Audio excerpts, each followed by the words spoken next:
Sisi Bhaktivedanta Swami Srila Prabhupada ki jai.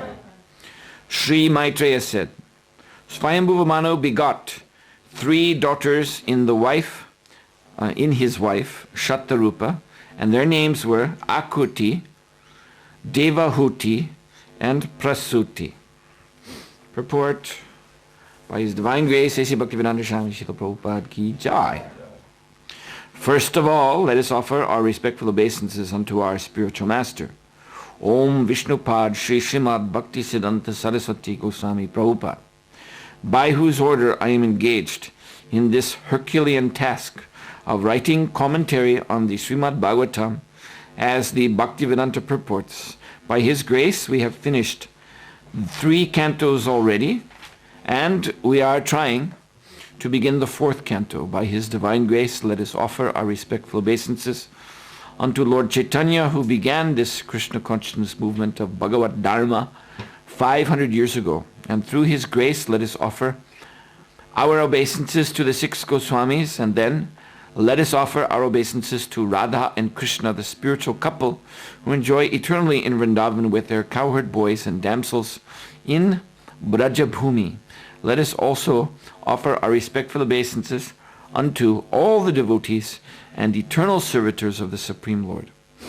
In this 4th canto of Srimad Bhagavatam, there are 31 chapters, and all these chapters describe the secondary creation by Brahma and the Manus. The Supreme Lord himself does the real creation by agitating his material energy. And then by his order, Brahma, the first living creature in the universe, attempts to create the different planetary systems and their inhabitants, expanding the population through his progeny like Manu and other progenitors of living entities who work perpetually under the order of the Supreme Lord. In the first chapter of this 4th canto, there are descriptions of the 3 daughters of Swayambhuva Manu and their descendants. The next 6 chapters describe the sacrifice performed by King Daksha and how it was spoiled.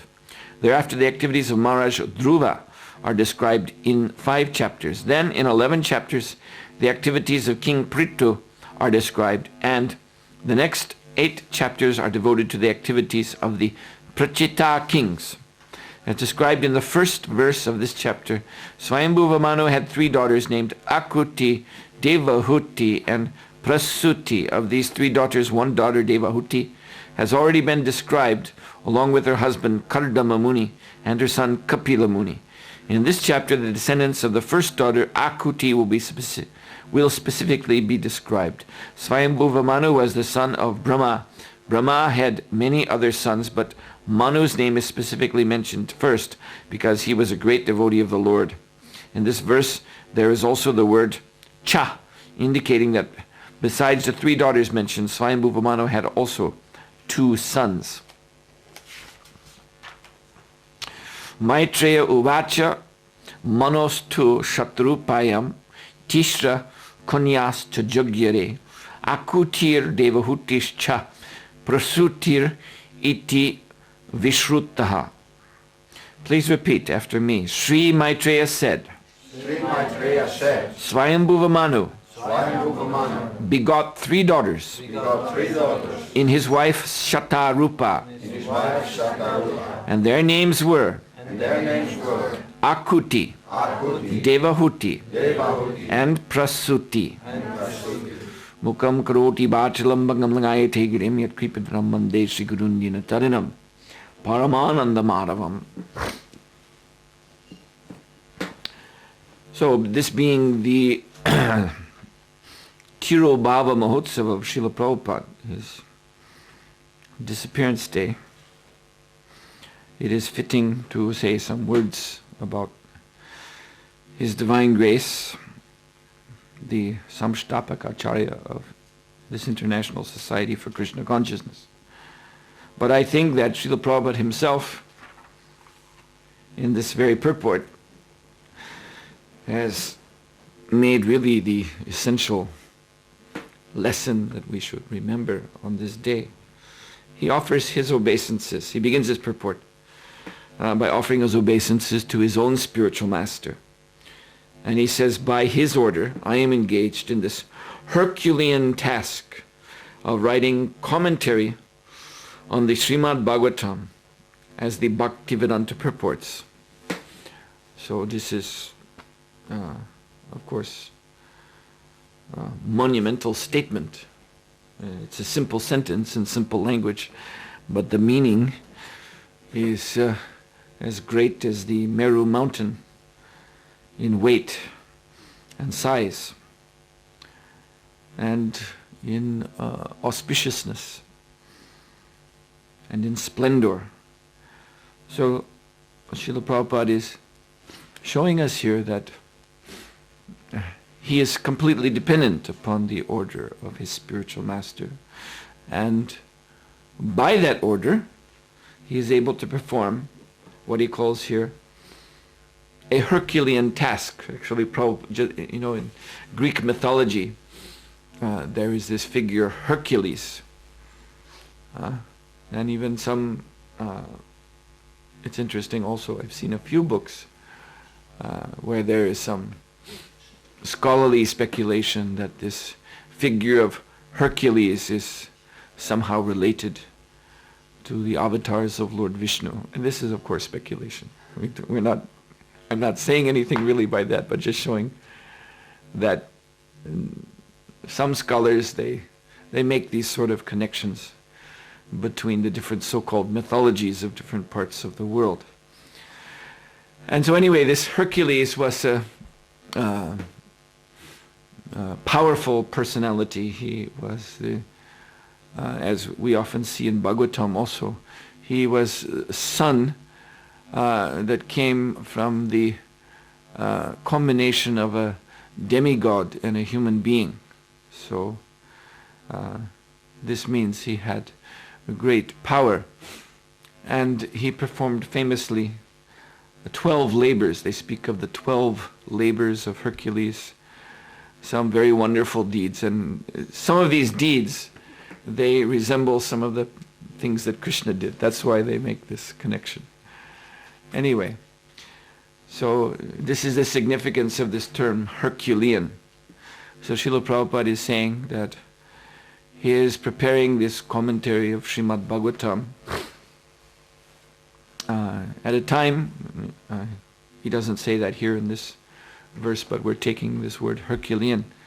This is Herculean tasks are generally, typically they are performed by men in the prime of their life, in their young adulthood, when all physical strength is there. But Srila Prabhupada is performing Herculean tasks at a time when most men retire. Most men think that, well, my strength for doing great activities is used up, and they sit on the front porch and read the newspaper and play cards. This game of cards called solitaire. You can play it yourself.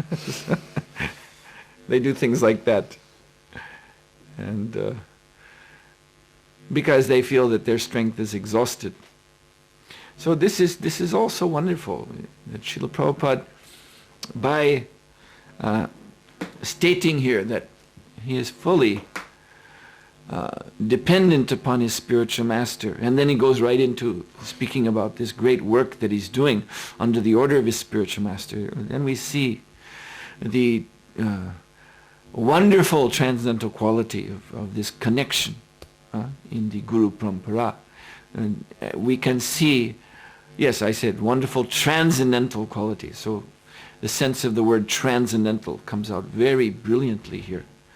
This power, this blessing, this grace that is coming down Guru Parampara has nothing whatsoever to do with the bodily situation, with the considerations of age or material intelligence or anything like that. This is a potency that is coming from Krishna by way of Lord Krishna's representatives. And then we see Srila Prabhupada immediately goes into offering his obeisances. Furthermore, to Lord Chaitanya Mahaprabhu, and to the 6 Goswamis, and to Shri Radha and Krishna, and then to all the devotees and eternal servitors of the Supreme Lord. So by his connection in this Guru Parampara, then the whole spiritual realm is opened. And Srila Prabhupada, coming in that Sri Guru Parampara as a servant of the Acharyas, he has opened this wonderful transcendental realm to each one of us, to everyone in the world, actually, who wishes to take it, wishes to take advantage of this association. So we can think on these things. And this is Srila Prabhupada's Tirubhava Day, Nityalila Pravishta. This means on this day he entered into the eternal divine pastimes of Sri Sri Radha and Krishna.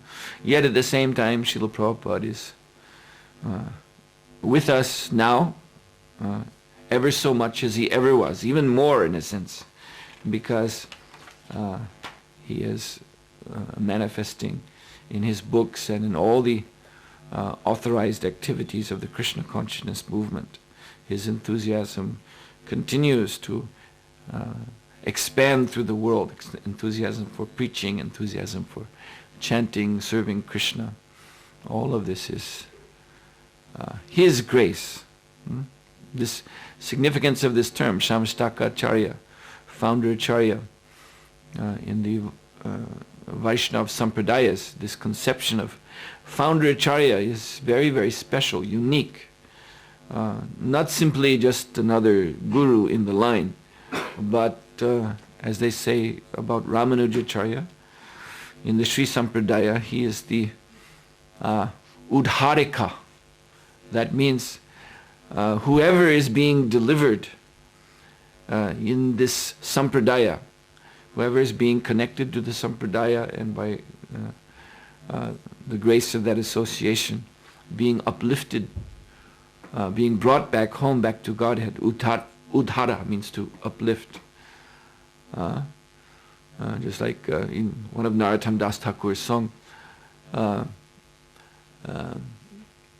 what is that? Papi tapi jattachilo harinama udhariro. So one may be papi, sinful, tapi, suffering, but harinama udhariro, the holy name will uplift him. So Founderacharya also means Udharika, the uplifter. So many generations after the Founderacharya, just like in Ramanuja Sampradaya. So that was Ramanuja, he appeared more than 1,000 years ago. But still in that Sampradaya, they have this understanding that the potency of the Sampradaya coming down from Ramanuja, to deliver anyone, that potency is originating in Ramanujacharya. And the current links in the disciplic succession, the spiritual masters who now initiate, they're called Upakarika. They're helping him. They're assisting him. So this is the significance of founder Acharya. And Srila Prabhupada is, in his purport here, he's so very nicely expressing the secret by offering his obeisances to his spiritual master and placing all credit at his lotus feet for whatever he is doing. This is the way one becomes empowered to serve Krishna. So then furthermore, we are beginning chapter 1 of Canto 4 of Srimad Bhagavatam, and Srila Prabhupada has very nicely outlined in his purport what this canto is offering us. And shortly, as we have heard, we are going to hear about this sacrifice of Daksha. This is near the very beginning of Canto 4. The sacrifice of Daksha. Srila Prabhupada just alludes to this by saying that the sacrifice of Daksha was spoiled. He doesn't give any detail. But this is a very, very profound lesson that the Srimad Bhagavatam is offering to everyone who wants to take advantage of the Transcendental Vaishnava Sangha, the association of devotees and the disciplic succession. So the lesson or the warning in this upcoming Leela of Lord Shiva and the sacrifice of Daksha is the devastation of Vaishnava Aparad. We want to advance. Obviously, this is why we're here. This is why we're practicing Krishna consciousness, chanting Hare Krishna. It is our desire, but there is one thing that can utterly thwart that desire, can utterly make it impossible to advance, and that is if we commit Vaishnava Aparad. So this is very, very clearly and in a very transcendentally dramatic way it is presented in this scene of Daksha. He was a fulgent personality, respectable Prajapati, but he had fallen into a mundane conception. His wife is none other than Shati Parvati, the eternal consort of Lord Shiva. This is how she makes her appearance. But he had fallen into this mundane conception of thinking, she's my daughter, and therefore she's my property. And you see, this is the egoism of the motive passion. That one is thinking son and daughter are mine and they exist for my happiness. So he was thinking like that.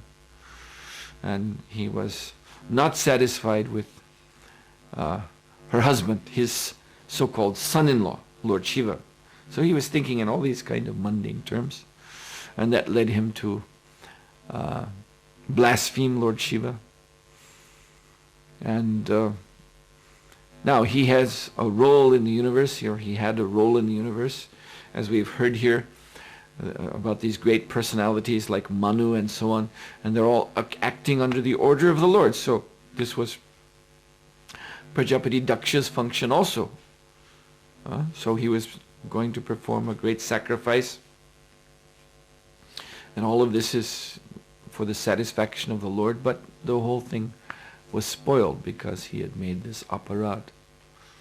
So we should not fall into this. This is ignorance. This is slothfulness, actually, where the living entity, in any position he gets, even when it is so clearly given by the grace of the Lord, then he assumes a puffed up attitude that I am in this position because of my greatness, and he's looking down on others and not afraid to make offenses against others.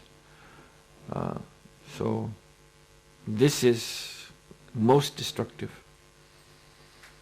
So this will be an important lesson just coming up after.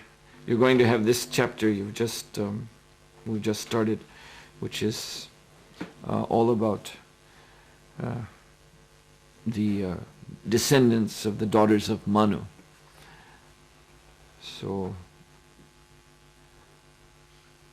much of the verses in this first chapter are lists of names of great personalities, and there's not so many purports as I'm looking through this chapter.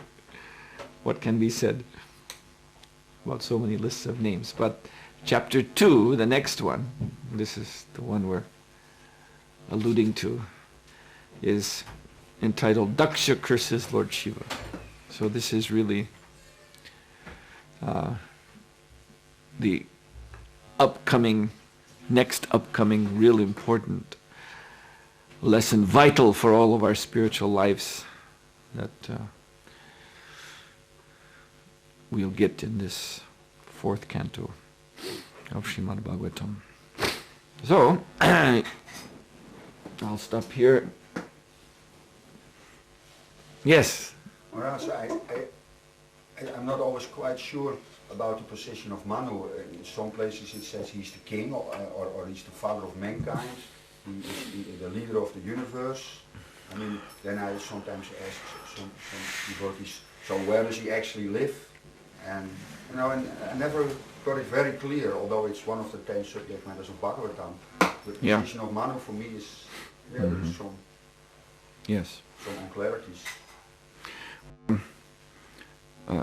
Levels of regions in this universe. So, Manu is Prajapati. So, that means that he is, his own planet or place of situation will be Maharloka. And Maharloka is above Svargaloka. So, there's a lot in the Vedic scriptures about Lord Indra and the Devatas who live in the Svargaloka. They're the active administrators. We can actually compare them. The comparison is made in the Shastra themselves to the Kshatriya class in the universal form of the Lord. In terms of the total universe, then they are the Kshatriyas, these Indra and his demigods, administrative demigods. But Manu, the Prajapatis, they are even above them. And this Maharloka is, it's a sort of a via media, it's sort of a in between the Svarga, which is, Prabhupada says, he explains, although Svarga is above the earth, obviously, so it is more sattvic than here. At the same time, still, the predominant mode in Svargaloka is Rajoguna, mode of passion. But it is just more exalted than the Rajoguna here. And then beyond Svargaloka, then we are passing into the realm of Sattva Guna. So that begins with the Maharloka. So Prajapatis are there, and then beyond Maharloka, then you have Janaloka, Tapaloka. These are the regions of the great sages. So Manu is, so to say, something between a demigod and a sage, because his planet is situated like that. The Maharloka is not a place of, big sense gratification like is going on in the Devaloka, the Svargaloka. It is more removed, more sublime, more detached. But he is Prajapati, so there are these periods, as we are being introduced to now, there's a time of creation, a time of this creative function. So at that time the Prajapatis are creating living entities. But after that, you see, they're performing austerities, generally. Generally, this is what they do. They perform, just like we'll, also in this 4th chapter, when we're introduced to the Prachetas, we will see that initially they're performing great austerities to do their Prajapati function. Their duty is to produce exalted living entities in this universe. So,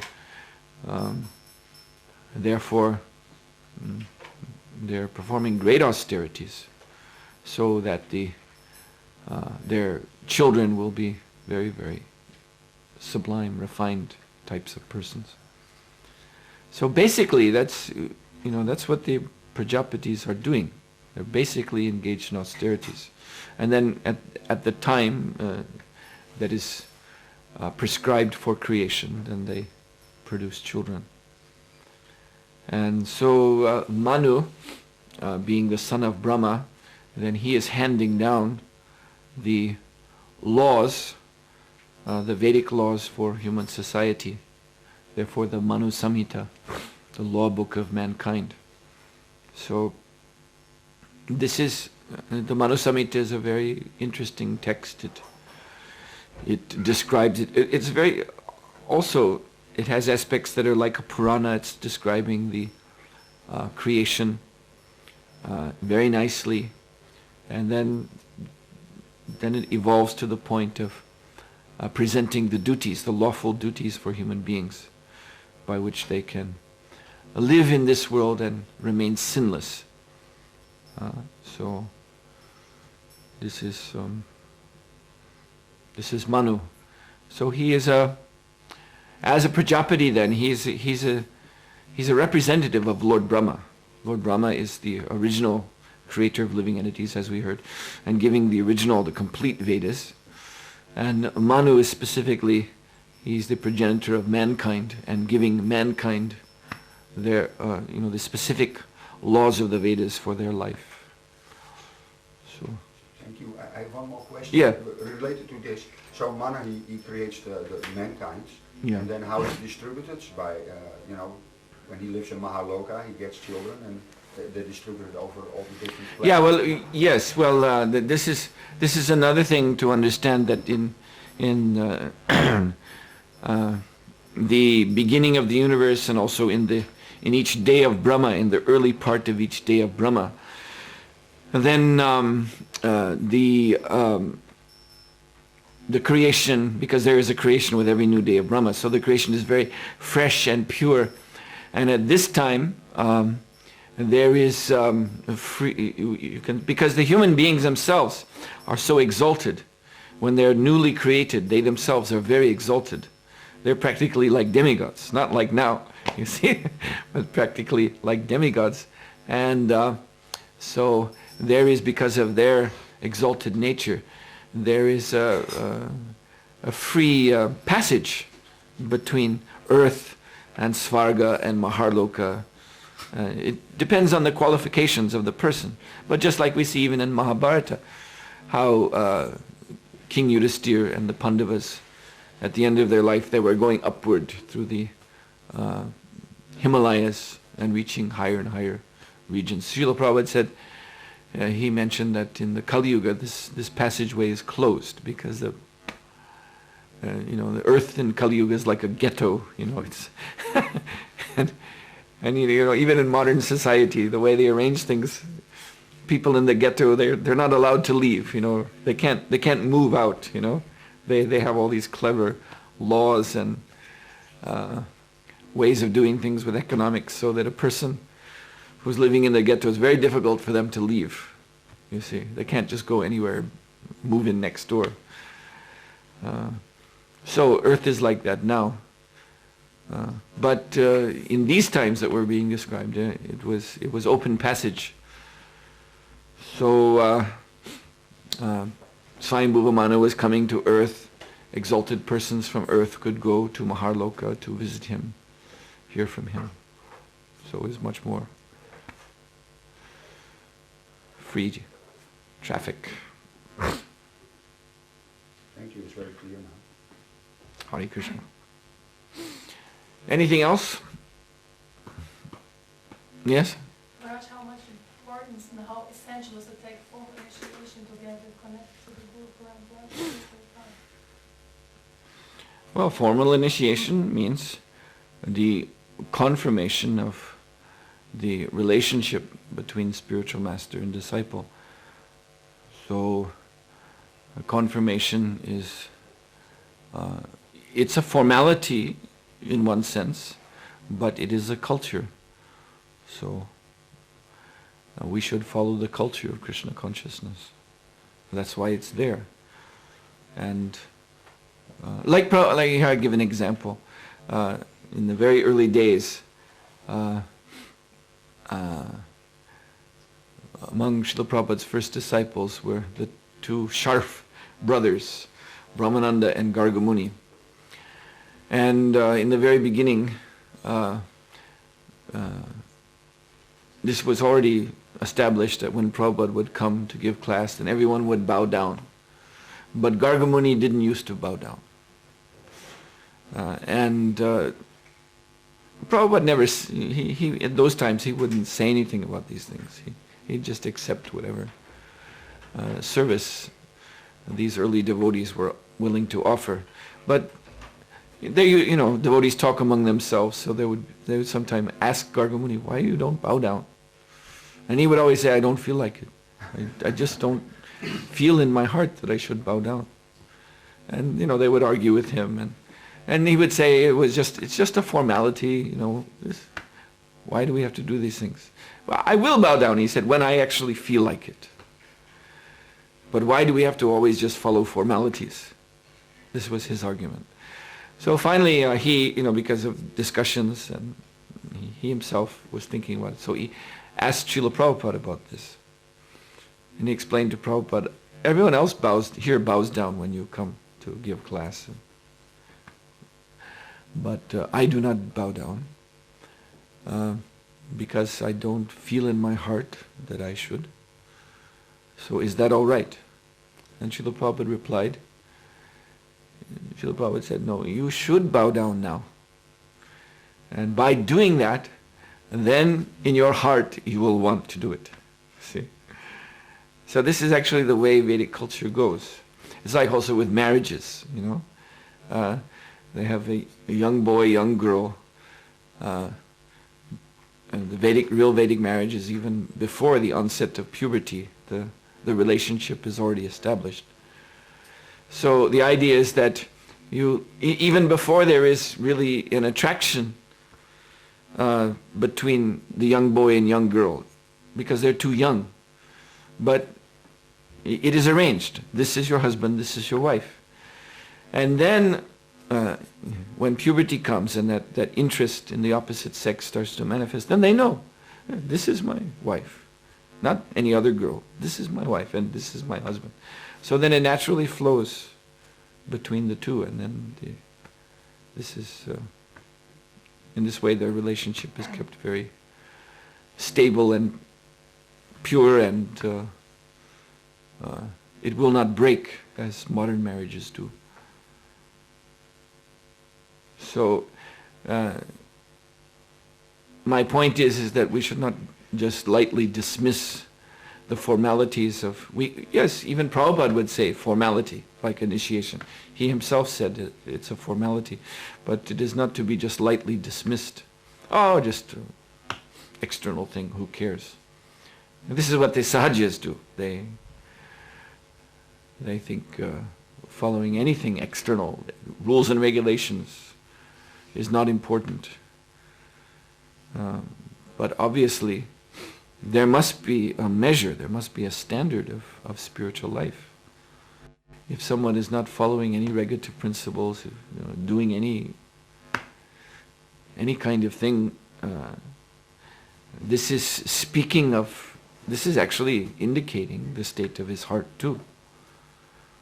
So this sahaja type mentality wants to make a radical distinction, between internal and external. Like there's just no relationship at all.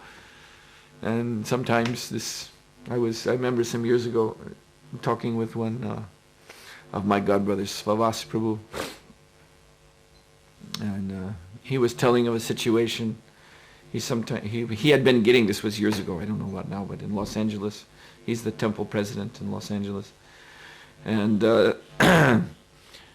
so when they're deciding who shall go on the altar to do puja, so there's the community of devotees, and so some names are put forward as possible persons who say, I would like to do puja, so names are presented, and then the authorities of the temple consider these persons. And so going down the list, he said we'd see some individuals who we knew, they're doing things like, drinking beer at home and things like that. So then we would, well, they can't go on the altar. But then some of their friends who are in the temple, that means they're in good standing, but they have a kind of sentimental connection to these other persons. And they would come and argue, and he was just describing to me the arguments they would put forward. Just because they drink beer, that doesn't say anything about the inner state of their heart. They could be a pure devotee of Krishna. You don't know. How can you, So this is, not acceptable. What can we say? And, perhaps it may be true. Sometimes even in the Shastras there are some exceptional devotees whose external activities are, we'd have to say, a bit unique. Like there was this one Kalidas described in Chaitanya Charitamrita who used to gamble, he used to throw dice, but whenever he would throw the dice he would say, Krishna! And always win the game.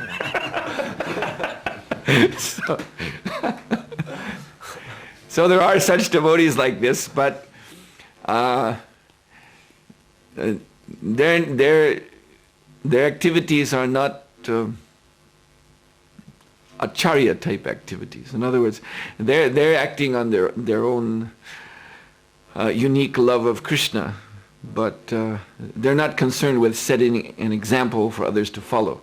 They're having their own special relationship with Krishna. But in the Sankirtan movement of Lord Chaitanya Mahaprabhu, there must be a clear line of pure devotional service, and therefore this Vaidhi Bhakti, according to rules and regulations, this formality is there, and this is considered the measure of one's progress in Krishna consciousness. All right, then I'm going to stop here. Srila Prabhupada ki jai.